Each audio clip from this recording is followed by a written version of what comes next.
राष्ट्रवादीचे जितेंद्र आव्हाड बोलतात, आपण पाहूयात.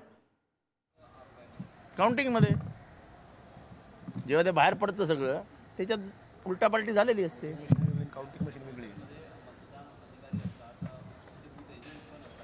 बरोबर आहे ना, सगळे असतात, पण त्याच्यातच man intervention, human being intervention असतं ना. एक सेट प्रोग्राम असतो, तो सेट प्रोग्राम त्याला लावतात. म्हणून तर नाशिकमधल्या संशयास्पद मतमोजणी आहे ना.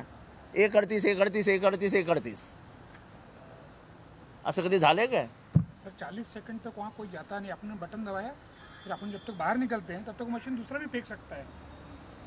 वोटिंग मशीन आणि काउंटिंग मशीन कमी झाले. दुसरं होतं है की नहीं? 2,80,000 टोटल मतदान, 2,69,000 मोजले गेले, 1,000 मतदान गेलं होतं. हे बघा, मावळमध्ये झालं मतदान 2,80,000 आणि मोजणी केलेली मतं 2,79,000.